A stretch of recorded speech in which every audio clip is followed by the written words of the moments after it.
Ry havana malala tombontsoa lehibe ho antsika indray ny ahafahantsika tafaraka eto amin'ity programa ity, ary hinoko fa programa voatay ho antsika rehetra indray izao fandarana izay iarahantsika izao. Mandritra ny andro vitsivitsika dia hiaraka hijery ny lohateny hoe fiainana tarihin'ny fanahy.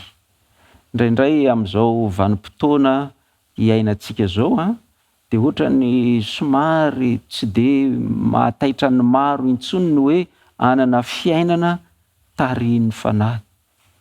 Na ny atao hoe fahatanterahana, araka ny tenenin Jesosy hoe aoka ho tanteraka ianareo. Ohatra ny somary mivavah isika, somary mandefindefitra amin'ny zavatra izay efa fantatra fa tsy araka ny fanahin'Andriamanitra. Andao mba iarahantsika mijery mandritra ny andro vitsivitsy ny mahazava-dehibe an'izany hoe manana fiainana tarihin'ny fanahy, ary amin'ity andro voalohany ity izay atao hoe fampidirana ankapobeny ihany iresantsika ny amin'ny hoe ampahiratin'ny fanahy. Mialohan'ny anokavantsika ny soratra masina, andao hiara hivavaka aloha isika. Andriamanitra rainay any an-danitra, isaoranay ianao noho ny fandaminanao sy ny fitantananao, dia indreto izany izahay tafaraka eto amin'izao fandarana izao. Angatahako ianao Andriamanitra mba hitahy ny mpiaino rehetra, ny zanakao rehetra izay manaraka an'izao fandarana izao.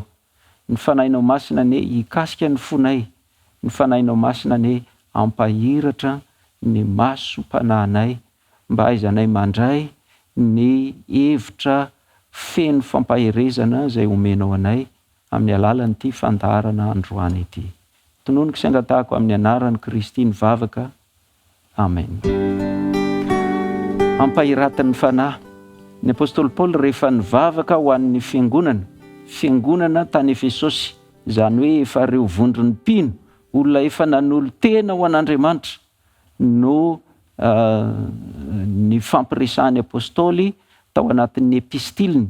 Dia izao ny fanambarana nataony ao amin'ny Efesianina toko voalohany, dia ny andininy 5 sy manaraka. Efesianina toko voalohany vakitsika manomboka amin'ny andininy 5. Ary noho izany izaho koa, rehefa nandre ny finoanareo an'i Jesosy Tompo izay hita ny olona masina rehetra, dia tsy mitsahatra misaotra noho ny aminareo ka mahatsiaro anareo amin'ny fivavahako, mba omen'Andriamanitra Jesosy Kristy Tompontsika ray ny voninahitra ho anareo, ny fanahy ny fahendrena sy ny fanambarana amin'ny fahalalana azy tsara, ary mba pahiratina ny mason'ny sainareo, mba ho fantatrareo izay fanantenana avy amin'ny fiantsony sy izay haren'ny voninahitry ny lovany eo amin'ny olona masina, ary ny fioaran'ny halehiben'ny heriny ho antsika izay mino, araka ny fiasan'ny herin'ny faherezany. Tsindritsika le 9:20 hoe mba ampahiratina ny mason'ny sainareo, mba ho fantatrareo izay fanantenana avy amin'ny fiantsony 7:20, ary ny fioaran'ny halehiben'ny heriny ho antsika. Ravana malala, raha ataoko amin'ny teny mivantana dia ny talao ambavaka ny apôstôly Paoly mba ho ampahiratin'ny fanahy masina ny reo mpino, ny sainareo mpino, ny masom-pinoan'ireo mpino, mba ahitana izy ireo ny tena herin'Andriamanitra. Inona moa ny zavatra nisy tamin'io fotoana nanoratany apôstôly Paoly io? Tafiditra tany am-ponjy izy noho ny fanenjehana araka ny efa fantatritsika. Ary noho ny fanenjehana ihany ireo fiangonana izay nafana fo nanolo tena ny hanompo an'Andriamanitra, hanolotra ny fo ho an'i Jesosy, dia natahoran'ny apôstôly mafy ny hoe hiozongozona ny finoan'izy ireo noho ny fanenjehana. Dia hozy ny apôstôly Paoly hoe tena faly mihitsy misaotra an'Andriamanitra ny amin'ny finoanareo, ary mitalao mafy, mivavaka mafy mihitsy mba ampahiratina ny mason'ny sainareo, dia ho hitanareo izany herin'Andriamanitra izany, ho hitanareo izany hoe ny tanan'Andriamanitra izay miazona anareo, ary mba ho tena zava-misy eo amin'ny fiainanareo, izany hoe miaina eo ambanin'ny tana maherin'Andriamanitra, mba hafanareo miatrika ny toe-javatra rehetra izay miseho. Ravana malala, velona amin'ny fizarana farany eo amin'ny tantaran'ny tany isika, Ary zao mihitsy ny tokony iainantsika n'izany hoe manana saina sy finoana ampahiratiny fanan'Andriamanitra. Ary araka ny andininy fototra izay nresantsika Romanina 5:12, zay tariany fanahin'Andriamanitra no zanak'Andriamanitra. Anisan'ny fanambarana mahery vaika zany, satria ny soratra masina tsy niteny hoe tariany fanahin'Andriamanitra, afaka ny ho tariany fanahin'Andriamanitra ny zanak'Andriamanitra, na hoe tsara kokoa ny zanak'Andriamanitra no tariany fanahin'Andriamanitra. Mazava be ilay fanambarana, zay tariany fanahin'Andriamanitra no zanak'Andriamanitra. Ka dia takatritsika tsara zany ny alalan'ilay teny nataon'ny apôstôly Paoly tao amin'ny tonom-bavaka ny hoe mba ho azavain'ny fanan'Andriamanitra, mba azo fahatakarana ara-panahiny ianareo, dia mba ho takatrareo ny alehiben'ny herin'Andriamanitra. Zay fomba ahafahan'izy ireo ijoro manoloana ny toe-javatra izay nolalovany. Tsara ihany koa ny alalantsika fa ny fanan'Andriamanitra manao izay ampahiratra ny masontsika ny amin'ny momba an' Jesosy, ny amin'ireo harena ara-panahy omanin'Andriamanitra ho antsika, ny amin'ny herin'Andriamanitra, fa misy hery anankiray manajamba ny masontsika. Korinthiana 2:4, Korinthiana 2:4, dia zao ny voalaza ny soratra masina vakitsika hatramin'ny 9:7. Ny apôstôly Paoly ihany eto no miteny, fa raha miafina ny filazantsaranay, dia miafina amin'izay ho very izany izay nohajambain'ny Andriamanitra zao tontolo zao, dia ny sainy tsy mino.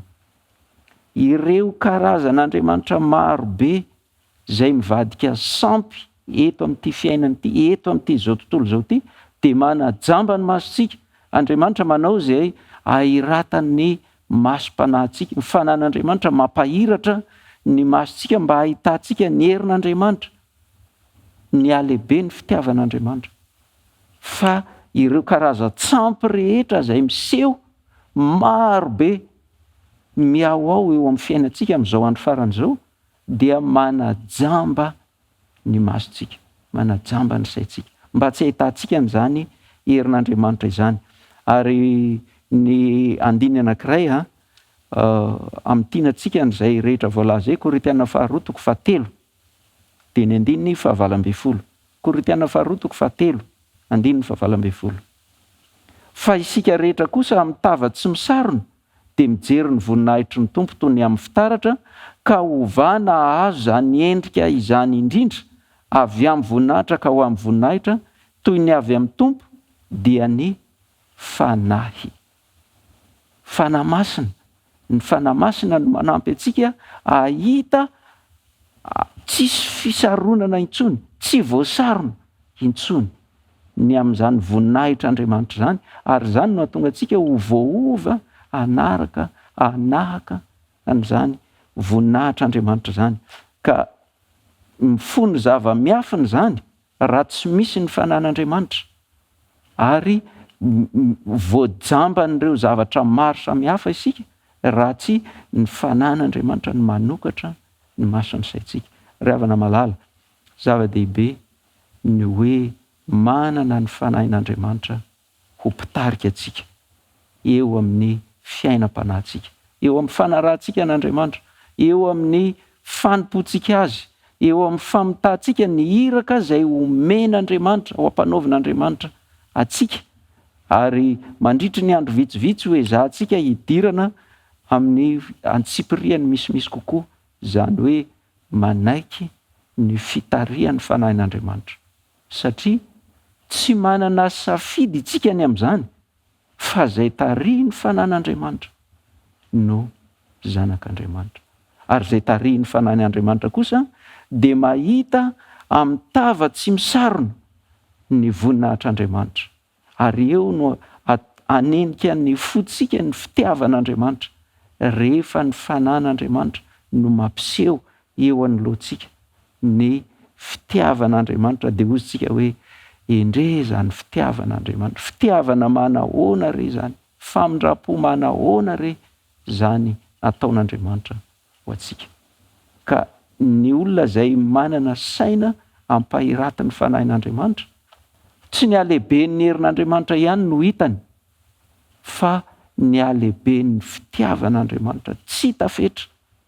Ary zay no mahatonga azy anana fanahy torotoro sy mangorakoraka. Zay no mahatonga azy anana fanoloran-tena feno.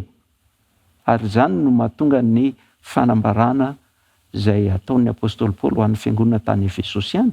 Ity no amaranantsika azy, Efesianina 3:7-9. Zao no voasoratra ao, vakiantsika amin'ny anaran'i Jesosy ny teny rehetra izay vakiantsika eto.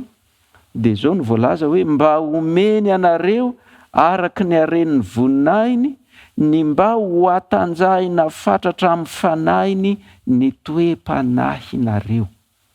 Ry havana malala, na dia tany am-ponja aza i Paoly, ary na dia fantany aza fa mbola azo lazaina hoe zaza vao amin'ny finoana ihany reto mpino tao Efesosy reto, dia nivavaka izy ary tena nasehony tamin'ireo mpino ireo mihitsy ny antom-bavaka ny hoe mba ho atanjahina fatratra amin'ny fanahin'Andriamanitra ny toe-panahin'ireo zanak'Andriamanitra izay miatrika fanenjehana.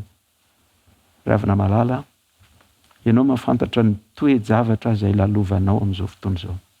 Ianao koa mahita izay mety ho toe-javatra lalovan'ireo izay akaiky ny fonao, ireo mety ho havanao akaiky, mpiray fanantenana izay malala ny fonao, mandalo toe-javatra manokana. Aza adino fa ny fanahin'Andriamanitra dia mampihiratra ny masom-panahitsika. Ahitantsika an'izany hoe tena herin'Andriamanitra. Ahitantsika an'izany hoe fitiavan'Andriamanitra tsy tafetra. Ary ho hitantsika izany hoe ny fanahin'Andriamanitra mahay mampatanjaka ny toe-panahitsika ary amin'ny fomba feno ho atanjahina fatratra. Zany ny fomba nitenenan'ny apôstôly Paoly azy rehefa teo ambany fitarihan'ny fanahy masina izy. Inoko fa na dia fizarana voalohany aza androany, dia hitanao ny mahazava-dehibe n'ilay fanambaran'ny soratra masina hoe izay tarihin'ny fanahin'Andriamanitra no zanak'Andriamanitra. Ary dia mbola hiaraka eto tsika mandritra n'izany fizarana vitsivitsy zany. Andao hoentsika mibavaka ny mba ho ao anatintsika ny faniriana miredareda ny ho tarihin'ny fanahin'Andriamanitra, mba ho zavatra zava-dehibe eo amin'ny fiainantsika izany hoe manana fiainana eo ambany fitarihin'ny fanahin'Andriamanitra. Tsy amin'ny fotoana sasatsasany, tsy amin'ny toe-javatra manokana ihany, tsy rehefa sabata any am-piangonana ihany, fa ny fiainantsika rehetra dia fiainana voatolotra tanteraka eo ambany fitarihin'ny fanahin'Andriamanitra, ary dia ho atanjahina fatratra amin'izany ny toe-panahitsika. Hiara hivavaka to.